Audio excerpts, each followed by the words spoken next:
오늘 주시는 하나님의 계시의 말씀은 마태복음 13장이 되겠습니다. 마태복음 13장을 통해서 신령한 하나님의 은혜를 받는 귀한 시간 되시기를 예수님의 이름으로 축원합니다. 마태복음 13장의 주제는 비유. 마태복음 13장의 주제는 비유가 되겠습니다. 대지를 나눕니다. 첫째 대지, 씨 뿌리는 비유, 1절로 9절. 두 번째 대지, 비유의 목적, 10절로 17절. 세 번째 대지, 씨 뿌리는 비유의 해석, 18절로 23절. 네 번째 대지, 가라지 비유, 24절로 30절. 가라지 비유, 24절로 30절. 다섯 번째 대지,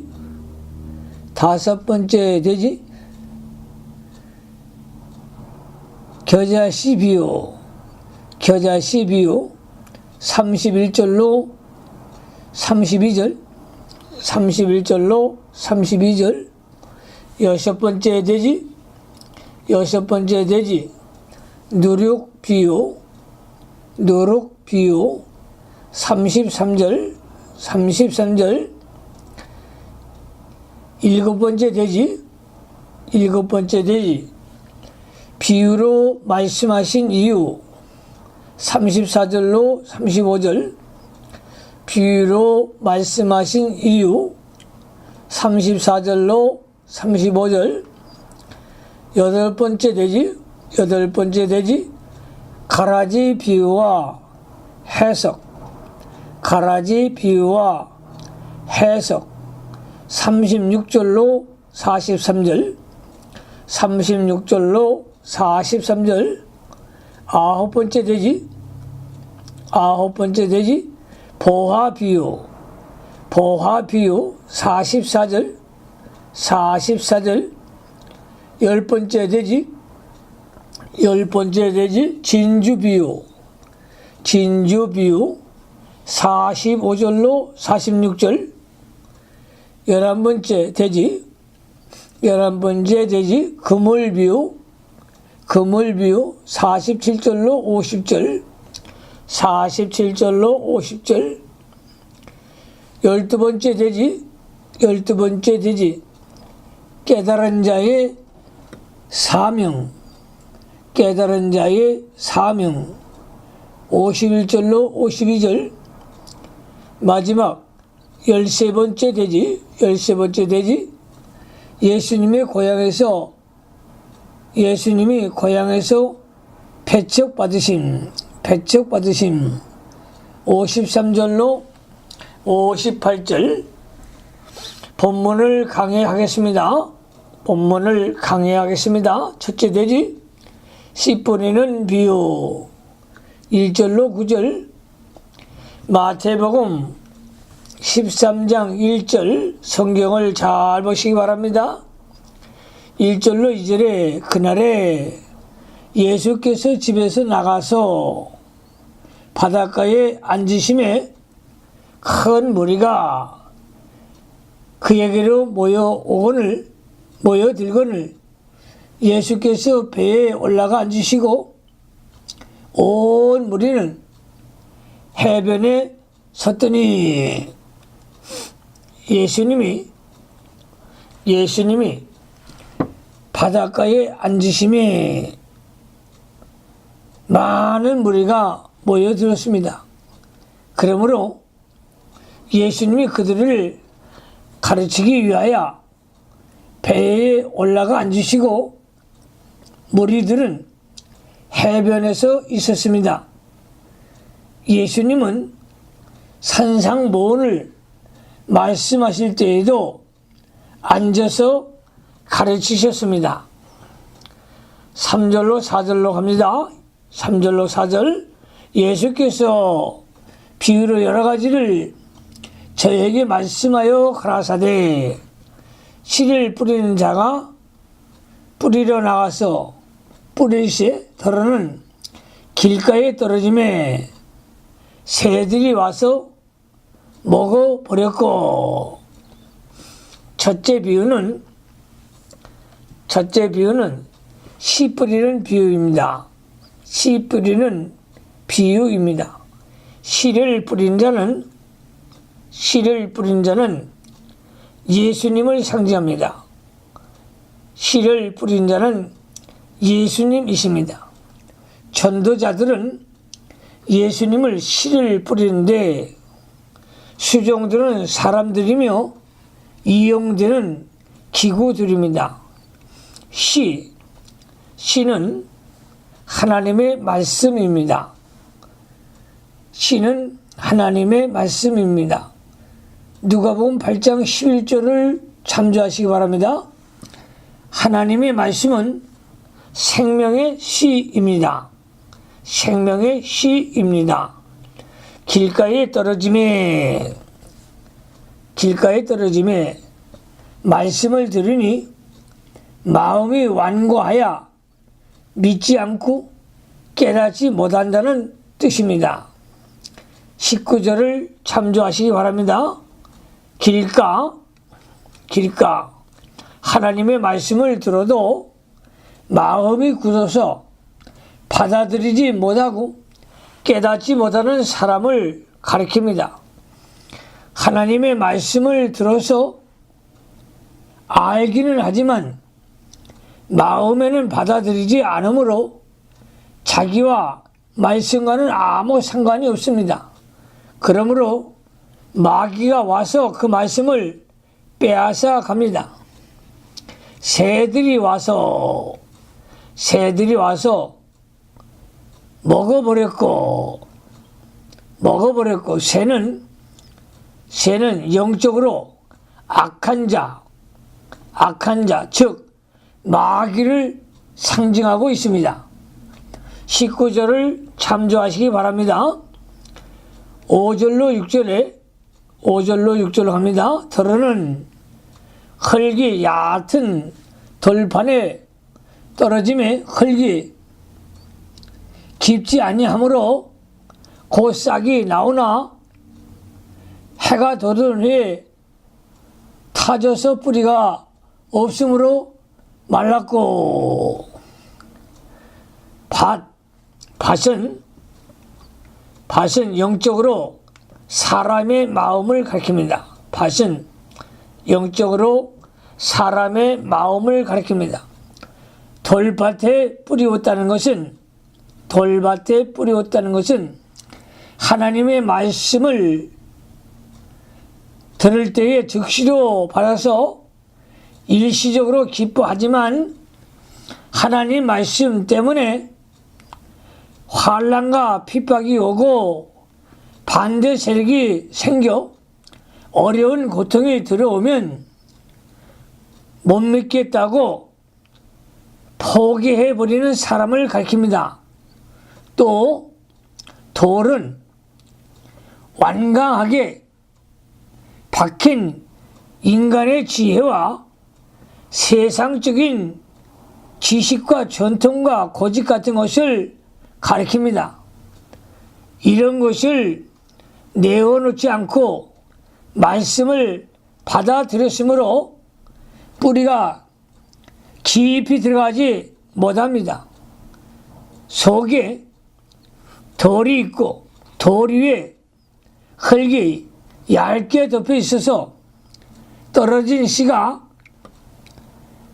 얇은 흙에 묻혀서 싹이 나기는 하지만 돌 때문에 뿌리가 제대로 박히지 못합니다. 그리하여 해가 돋으면 곧 말라 죽고 맙니다. 이런 사람은 하나님의 말씀을 듣고 얼마 동안 좋아하다가 환난과 핍박이 들어올 때에 말씀을 포기해 버립니다. 싹이 말라 죽은 것을 보니 영원히 중생하지 못하고 임시적으로 하나님의 도를 즐거워한 것에 불과한 것입니다. 7절 말씀에 7절 더러는 가시 떨기 위해 떨어짐에 가시가 자라서 기운을 막았고 가시는 영적으로 세상의 염려와 세리의 유혹과 일락을 가리킵니다. 말씀을 들으나 세상의 염려와 세리의 유혹의 말씀에 막혀 결실하지 못하는 자라고 했습니다. 22절을 참조하시기 바랍니다. 누가복음 8장 14절에 이생의 염려와 재리와 일락의 기운이 막혀 온전히 결실하지 못하는 자라고 하였습니다. 이러한 사람은 성경 말씀을 들을 때에 기쁨으로 받고 참으로 믿는 자입니다. 또 교회도 잘 나오고 봉사도 잘하나 그러나 지내는 동안에 생활의 염려와 재물에 대한 욕심과 향락주의 때문에 기운이 그리로 다 빠져나가 온전히 결실하지 못합니다. 8절 말씀으로 합니다. 8절 더러는 좋은 땅에 떨어짐에 혹 100배, 혹 60배, 혹 30배의 결실을 하였느니라. 좋은 땅은 영적으로 하나님의 말씀을 듣고 확실히 깨달은 자를 가리킵니다. 깨달은 자는 그대로 실행하게 됩니다. 누가복음 8장 15절에 착하고 좋은 마음으로 말씀을 듣고 지키어 인내로 결실하는 자라고 하였습니다. 하나님의 말씀을 확실히 깨달은 사람은 그 말씀대로 실행을 합니다. 하늘의 씨가 땅에 떨어지겠지만 열매는 100배, 60배, 30배가 됩니다. 하나님의 말씀을 듣고도 실행하지 못하는 것은 그 말씀을 깨닫지 못한 증거입니다. 두 번째 대지로 갑니다. 13절 귀 있는 자는 들으라 하시니라. 9절 말씀에 13장 9절 말씀에 귀 있는 자는 들으라 하시니라. 영의 귀가 열린 자라야 하나님의 말씀을 듣고 깨달을 수가 있습니다. 그러므로 말세의 종들은 듣는 귀가 열려져야 합니다. 에바다 열려라. 영의 귀가 열려져서 하나님의 말씀을 듣는 영의 사람들이 되시기를 예수님의 이름으로 축원합니다. 두 번째 대지로 갑니다. 두 번째 대지 비유의 목적 10절로 11절 말씀에 제자들이 예수께 나와 가로되 어찌하여 저에게 비유로 말씀하시나이까? 대답하여 가라사대 천국의 비밀을 아는 것이 너희에게는 허락되었으나 저에게는 아니 되었나니. 예수님께서 비유로 말씀하시는 이유를 설명하셨습니다. 천국 비밀은 복음인데 이 복음을 아는 것이 너희 택한 백성에게는 허락이 되었으나 저희 불택자에게는 허락되지 않았다고 했습니다. 그러므로 복음은 택한 백성에게만 주는 하나님의 특별한 선물입니다. 12절 말씀에 무릇 있는 자는 받아 넉넉하게 되되 무릇 없는 자는 그 있는 것도 빼앗기리라. 있는 자, 여기서 있는 자는 말씀을 받을 바탕이 있는 자를 가리킵니다. 하나님 말씀을 받을 바탕이 있는 자, 즉 제자들과 같이 믿고 중생한 영이 있는 자는 더욱더 말씀을 받아 넉넉하게 하시고 비유로 자주 가르치신다는 뜻입니다. 없는 자는 말씀을 받을 만한 바탕이 없는 자, 즉 믿음과 중생한 영이 없는 자를 가리킵니다. 그 있는 것도 빼앗기리라. 있는 것은 하나님의 말씀을 들은 것인데 믿음으로 살지 않는 자는 이미 들은 말씀까지 빼앗긴다는 뜻입니다. 13절 말씀으로 갑니다. 그러므로 내가 저희에게 비유로 말하기는 저희가 보아도 보지 못하며 들어도 듣지 못하며 깨닫지 못함이니라. 보아도 보지 못하며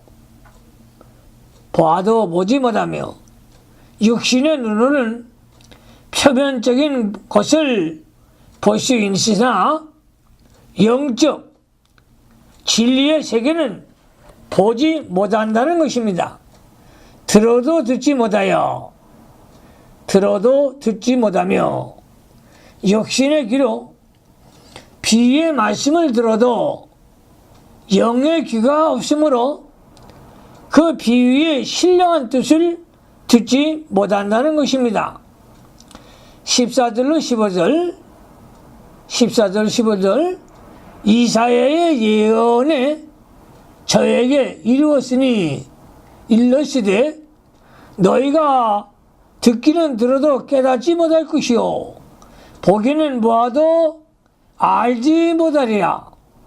이 백성들의 마음이 완악하여져서 그 귀는 듣기에 둔하고 눈은 감았으니 이는 눈으로 보고 귀로 듣고 마음으로 깨달아 돌이켜 내게 고침을 받을까 두려워함이라 하였느니라. 이 말씀은 이사야 6장 9절로 10절의 말씀을 인용한 것입니다. 모든 백성들이 믿지 않고 영원히 죽었으므로 하나님의 말씀과 하나님의 하시는 구원의 운동을 깨닫지 못하고 보아도 알지 못하는 것입니다. 그들이 믿음에 거하지 못하고 그렇게 된 이유는 마음이 완악하고 둔하고 눈을 감았기 때문입니다. 16절로 17절로 갑니다. 그러나 너희 눈은 봄으로 너희 귀는 들음으로 복이 있도다. 내가 진실로 너에게 이르노니 많은 선지자와 의인이 너희 보는 것을 보고자 해도 보지 못하였고 너희 듣는 것들을 듣고자 해도 듣지 못하였느니라. 예수 그리스도를 중심한 구원운동과 그의 복음 진리를 신령한 눈으로 보고 신령한 귀로 들을 수 있는 자는 복이 있는 자입니다. 이 사람은 벌써 하나님의 아들로 천국에 참여한 자요, 그 복음에 참여한 자이기 때문입니다. 구약시대에 많은 선지자들과 신앙의 선진들이 그리스도를 보고자 하였으나 보지 못하였고 그리스도가 전하시는 복음을 듣고자 하였으나 듣지 못하였습니다. 그것은 그리스도가 오시기 전이었기 때문이었습니다. 세 번째 대지로 갑니다. 세 번째 대지, 씨 뿌린 비유의 해석.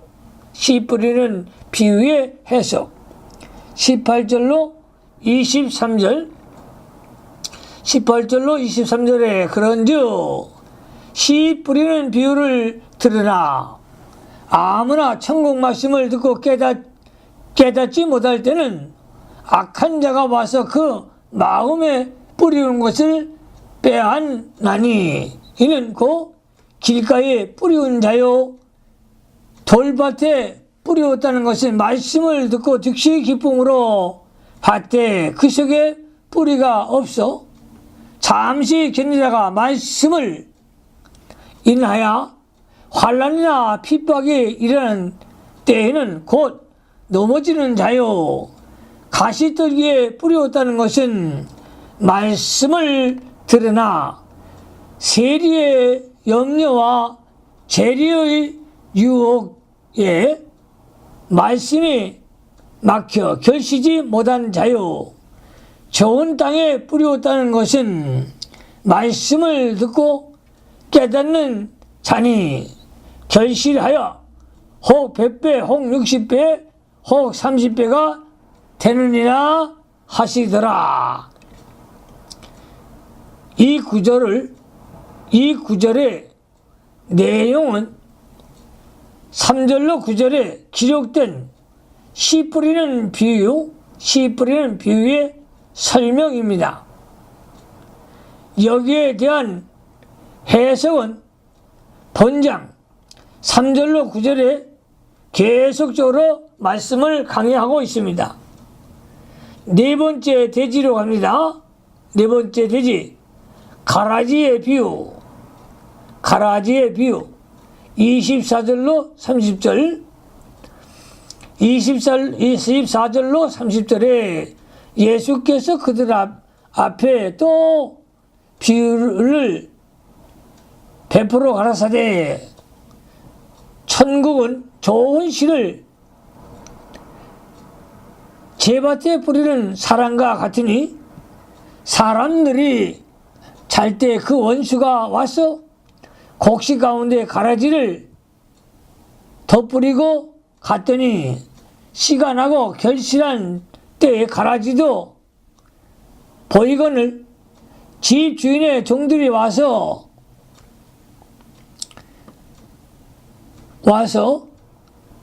말하되 주의 밭에 좋은 씨를 심지 아니하였습니까? 그러면 가라지가 어디서 생겼나이까? 주인이 가라되 원수가 이렇게 하였구나. 종들이 말하되 그러면 우리가 가서 이것을 뽑기를 원하시나이까? 주인이 가라되 가만두어라. 가라지를 뽑다가 곡식까지 뽑을까 염려하노라. 둘 다 추수 때까지 함께 자라게 두어라.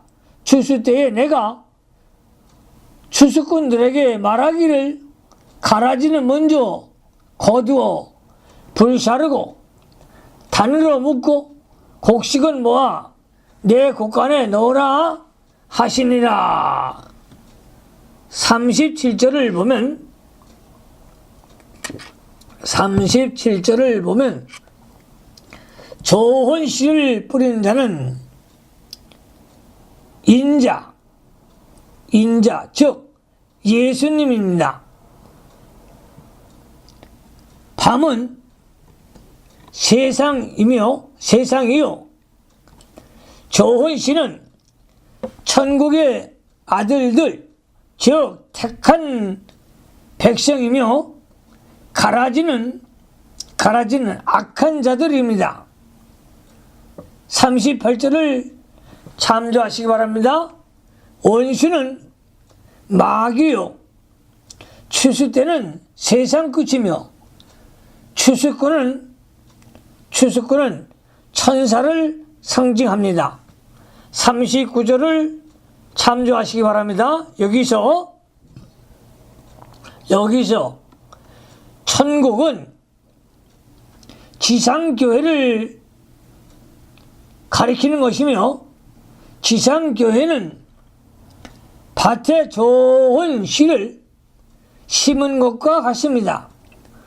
예수님이 복음을 전하여 천국의 아들들 즉 택한 백성을 불러서 교회를 세우는데 얼마 후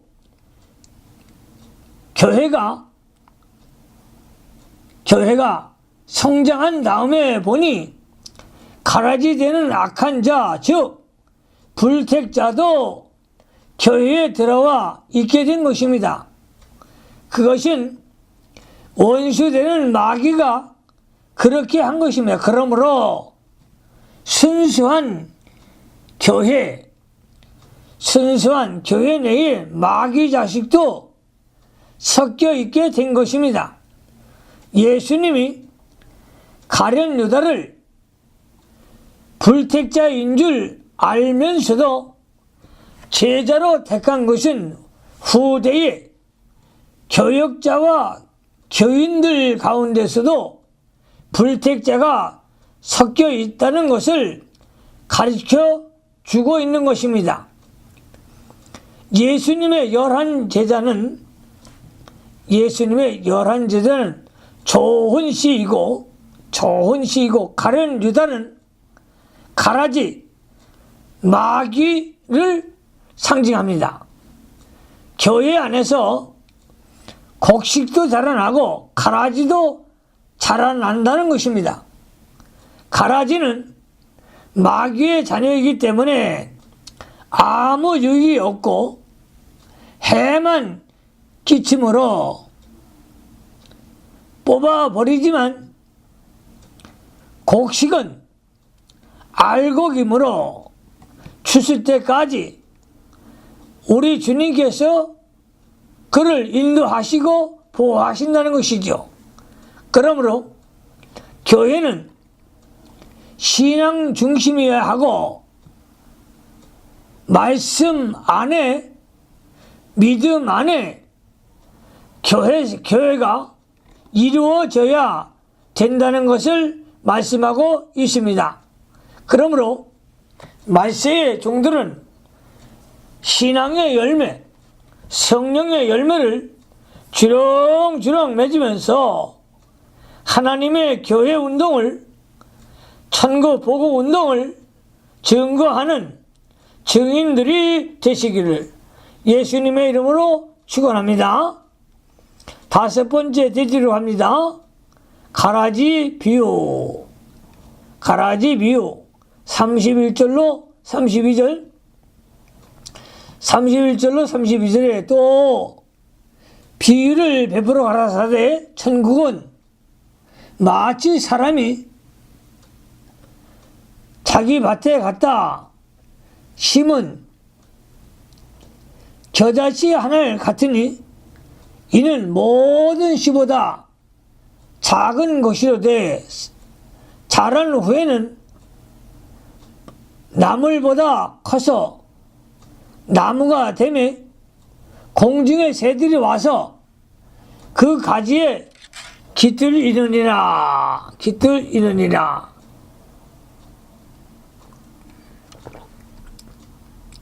지상교회 운동은 겨자씨 하나를 심어 놓은 것과 같습니다. 겨자씨는 작아도 생명이 있습니다. 복음의 씨는 이와 같이 위력이 있고 창성해 나가는 생명력이 있습니다.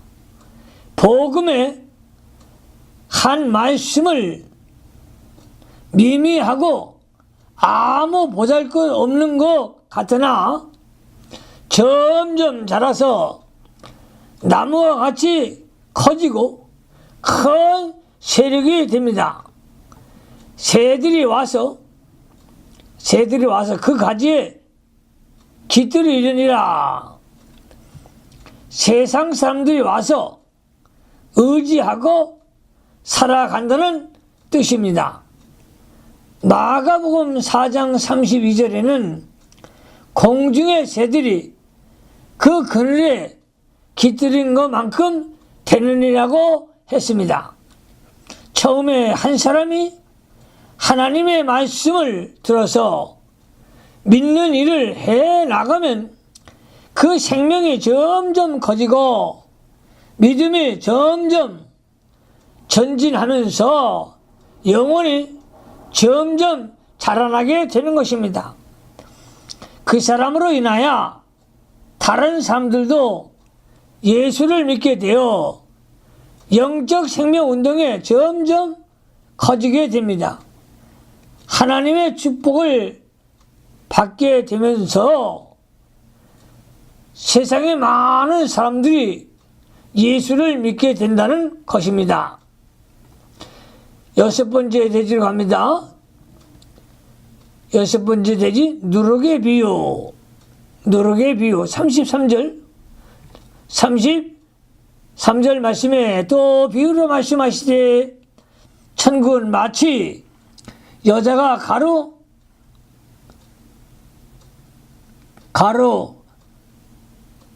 사밭 속에 다 넣어 전부 부풀게 한 누룩과 같으니라. 누룩은 지상교회를 부패하게 만드는 요소를 말합니다. 즉 이단과 죄와 인본주의와 세상주의 등을 말합니다.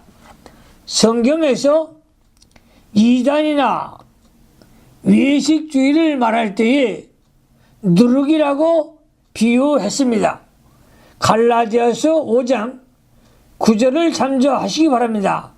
그리고 고린도 교회에 들어온 죄악을 누룩이라고 하였으며 고린도전서 5장 6절로 8절을 참조하시기 바랍니다.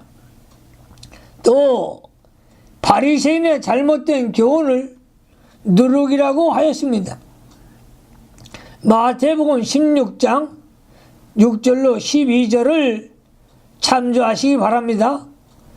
복음을 누룩이라고 한 곳은 없습니다.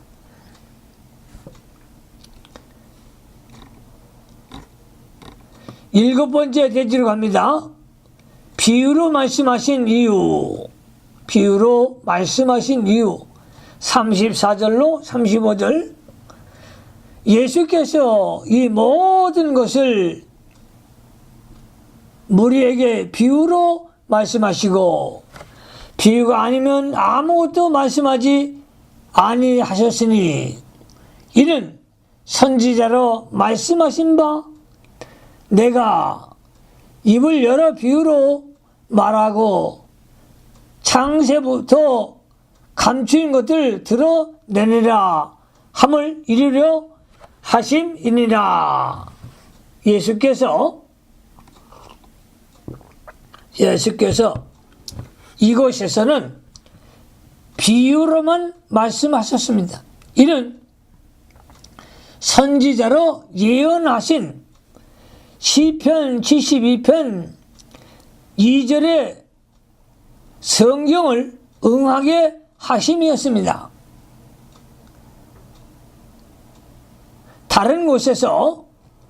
다른 곳에서 특히 산상보훈 등에서는 비유를 사용하지 않고 직접 말씀하신 경우가 많이 있습니다.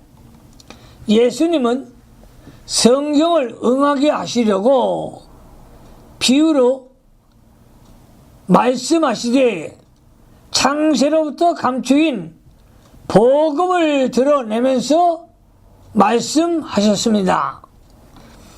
여덟 번째 대지로 갑니다. 여덟 번째 대지 가라지의 비유 해석 36절로 43절 36절로 40절에 이에 예수께서 무리를 떠나사 집에 들어가시니 제자들이 나와 가로되 밭의 가라지의 비유를 우리에게 설명하여 주소서. 대답하여 가라사대 좋은 씨를 뿌리는 이는 인자요 밭은 세상이요 좋은 씨는 천국의 아들들이요 가라지는 악한 자의 아들들이요 가라지를 심은 원수는 마귀요 추수 때는 세상 끝이요 추수꾼은 천사들이니 그런즉 가라지를 가두어 불에 사르는 것이 세상의 끝에도 그러하리라. 이 구절들은 24절로 30절의 가라지 비유의 설명입니다. 여기에 대한 해석은 24절로 30절에 강해한 말씀이 되겠습니다. 41절로 42절 갑니다. 인자가 그 천사를 보내리니 저희가 그 나라에서 뭐든 넘어지게 하는 것과 또 불법을 행하는 자들을 거두어내어 분무불에 던져 넣으리니 거기서 울며 이를 갈미 있으리라. 교회에서는 성도들의 생명운동을 살려나가는데 그들을 넘어지게 하는 자는 성경을 어기고 불법을 행하는 자들을 주께서 심판하여 멸망시킨다는 것입니다. 43절로 갑니다. 그때에 의인들은 자기 아버지 나라에서 해와같이 빛나리라 하더라. 귀 있는 자는 들으라. 의인들은 하나님 말씀을 깨닫고 그 말씀대로 믿음을 지킨 하나님의 택한 백성들을 가리킵니다. 그들은 아버지의 나라 즉 천국에서 해와 같이 빛나게 된다. 천국에 가서 해와 같이 빛나게 된다는 것입니다. 귀 있는 자는 들으라. 귀 있는 자는 들으라. 귀 있는 자, 영의 귀가 열려서 하나님의 말씀을 깨달은 자는 들으라. 말씀을 듣고 행함 있는 믿음의 백성들이 다 되시기를 바랍니다. 9번째 대지로 갑니다. 9번째 대지 보화비유 44절 천국은 마치 밭에 감추인 보화와 같으니 사람이 이를 발견한 후 숨겨두고 기뻐하며 돌아가서 자기의 소유를 다 팔아 그 밭을 샀느니라. 보화 즉 진리와 영감으로 된 생명과 생명의 세계와 생명의 역사를 말하는 것입니다. 이것은 하늘에서 온 것입니다. 복음으로 우리 영혼을 살려 놓으시고 생명의 세계를 우리에게 주시고 또 영혼이 자라나도록 성령이 역사하고 계십니다. 이 보화를 발견하면 기쁘고 즐겁습니다. 복음을 통해서 하나님의 세계와 생명의 세계를 발견할 때에 기쁘고 즐거움이 한량없이 내려옵니다. 밭에 감추인 보화, 밭에 감추인 보화. 밭은 내 몸과 세상 만물과 여러 사람들을 환경과 분위기와 이긴 자들을 가리킵니다. 이것들 속에 보화가 감추어져 있으므로 이것들을 사야만 그 보화가 내 것이 되는 것입니다. 자기의 소유를 다 팔아. 자기의 소유를 다 팔아.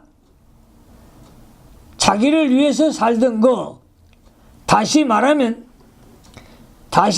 자기 사역을 위해 이용하던 세상 만물과 환경과 소유물을 주를 위하여 다 내어놓았다는 뜻입니다. 신령한 보화는 주님과 교제함으로 발견합니다. 세상에 사는 동안에 이 보화를 발견한 사람이 복이 있습니다. 이 보화를 영원히 소유하려면 밭을 사야 합니다. 그렇기 때문에 있는 소유를 다 팔아서 밭을 사는 것입니다. 소유를 팔아서 산다는 것은 보화를 소유하기 위해 다른 것을 다 희생했다는 것입니다. 보화가 가장 귀하기 때문에 다른 것을 다 내어놓고 보화가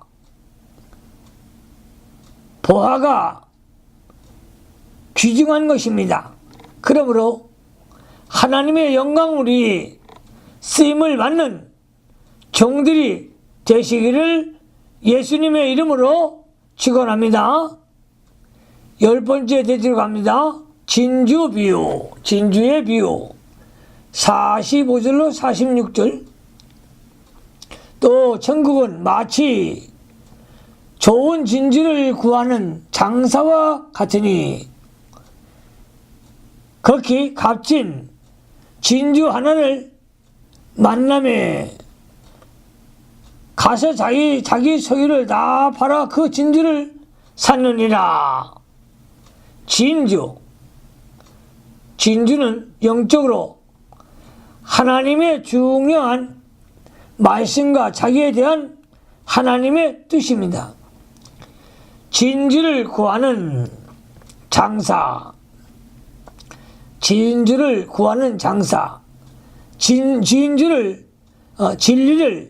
진리를 찾고 하나님 뜻대로 바로 살려고 힘쓰는 성도입니다. 장사의 목적은 이윤을 많게 하는 것입니다. 성도는 어떻게 해야 좀 더 하나님 뜻대로 바로 살고 좀 더 하나님 말씀을 받아 지키겠는가 하여 힘을 써야 합니다. 하나님의 뜻대로 바로 섬기기를 원하고 하나님의 뜻을 찾는 사람들은 하나님의 요긴한 말씀을 발견하게 되면 기뻐서 자기 소유를 다 팔아서 그것을 삽니다. 진주를 발견한 사람은 모든 것을 희생하여 그 진주를 자기의 것으로 만들기 위해 전력을 다합니다. 루터가 종교개혁을 할 때도 의인은 믿음으로 말미암아 산다는 진리를 깨닫고 그 진주를 사기 위해 자기의 모든 것을 희생하였습니다. 12번째로 갑니다. 12번째 대지 그물 비유 47절로 50절 47절로 50절에 또 천국은 마치 바다에 치고 각종 물고기를 모으는 그물 같으니 그물이 가득함에 물가로 끌어내고 앉아서 좋은 것을 그릇에 담고 못된 것은 내어버리느니라. 세상 끝에도 이러하리라. 천사들이 와서 의인 중에서 의인을 갈라내어 풀무불에 던져 넣으리니 거기서 울며 이를 갈미 있으리라. 교회는 바닷가에 그물을 치고 고기를 잡는 것과 같습니다. 고기가 가득한 그물을 끌어올려서 못한 고기는 내어버리고 좋은 고기는 그릇에 담는 것 같이 교회 안에 참신자도 들어오고 불신자도 들어옵니다. 참신자는 하늘나라에 데려가고 불신자는 내어버립니다. 때가 이르면 하나님의 심판에서 하나님이 심판을 하시는데 택자는 참신자는 믿음이 있기 때문에 천국에 가고 불신자는 음부 지옥으로 떨어지게 됩니다. 거기서 울며 이를 갈미 있으리라.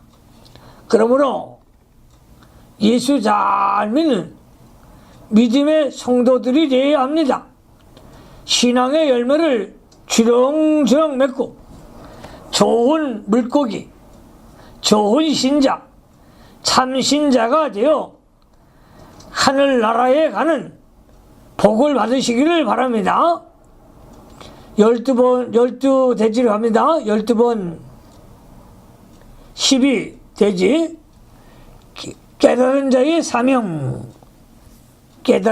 사명 51절로 52절 이 모든 것을 깨달았느냐 하시니 대답하되 그러하오이다.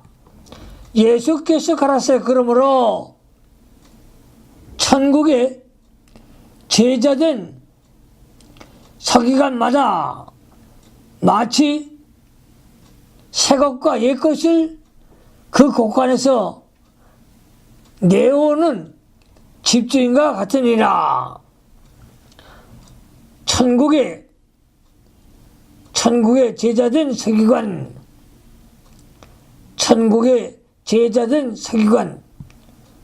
복음을 맡아서 일하고 전하는 사람을 가리키고 또 예수 믿는 사람들을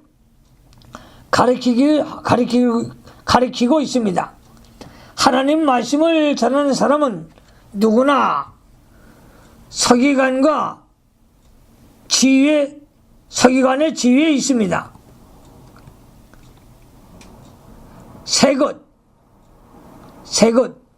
새것은 성령과 생명의 역사로 새롭게 깨달은 진리를 가르칩니다. 요한계시록 14장 3절을 참조하시기 바랍니다. 옛것 이전부터 알고 있던 진리입니다. 옛것은 옛계명이고 새것은 새계명을 가르칩니다. 고가는 영적으로 신구약 성경을 가르칩니다. 신구약 성경을 가르칩니다. 13번째 대집합니다. 예수님이 고향에서 배척을 받으신 53절로 58절, 53절로 54절에 예수께서 이 모든 비유를 마치신 후에 거기를 떠나서 고향으로 돌아가서 저희 회당에서 가르치시니 저희가 놀라 가로되 이 사람이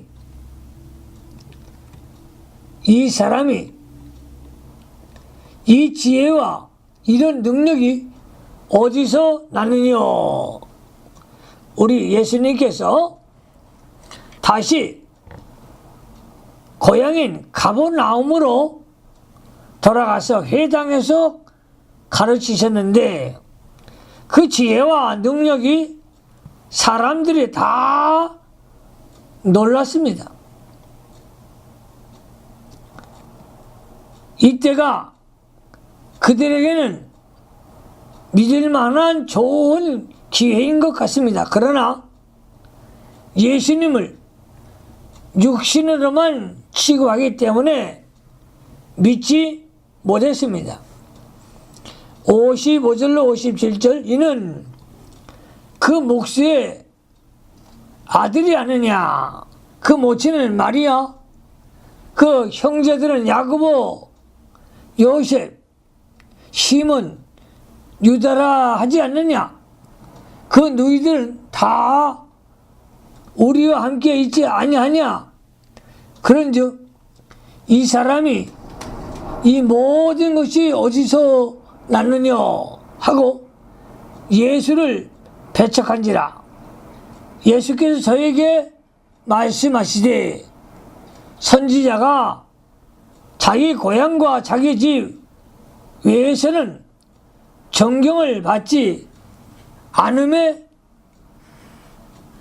않음이 없느니라 하시고 예수님이 육신적으로는 목수인 요셉의 아들이요 그의 어머니는 마리아였습니다. 또 그의 형제는 야고보, 요셉, 시몬, 유다이었습니다. 천주교에서는 마리아의 평생 동정심을 주장하여 예수님 외에는 해산치 않았다고 하나 그것은 분명히 성경을 잘못 가리키고 있는 것입니다. 이는 선지자니 육신만으로 볼 때에 존경할 만한 것이 없다는 것이죠. 그러므로 우리 예수님도 고향에서 대우를 받지 못했습니다. 마지막 58절 말씀을 합니다. 저희의 믿지 않음을 인하여 거기서 많은 능력을 행치 아니하시니라. 믿지 아니하는 사람들에게는 많은 능력을 행할 수가 없었습니다. 진주와 보화가 아무리 좋아도 사모하는 자가 없으면 찾는 자가 없으면 아무 유익이 없습니다. 그러므로 저와 여러분들은 진리의 영감을 사모하시기 바랍니다. 예수님의 것을 사모하세요. 하나님의 것을 사모하세요. 그러므로 우리 예수님이 여러 가지의 비유로 말씀하셨는데 여기서 우리가 깨달아야 할 것은 진리를 사모하고 영의 사람이 되어 이 마지막 시대에 주를 기쁘게 해드릴 수 있는 종들이 다 되시기를 예수님의 이름으로 축원합니다. 하나님 우리 아버지 감사를 드립니다. 예수님의 비유를 통해서 많은 은혜를 받게 하셨습니다. 주여 말씀을 사모하고 늘 영의 사람이 되어 성령 충만한 종들이 되게 해 주시옵소서. 예수님 그러하심으로 축복하며 기도하옵나이다. 아멘.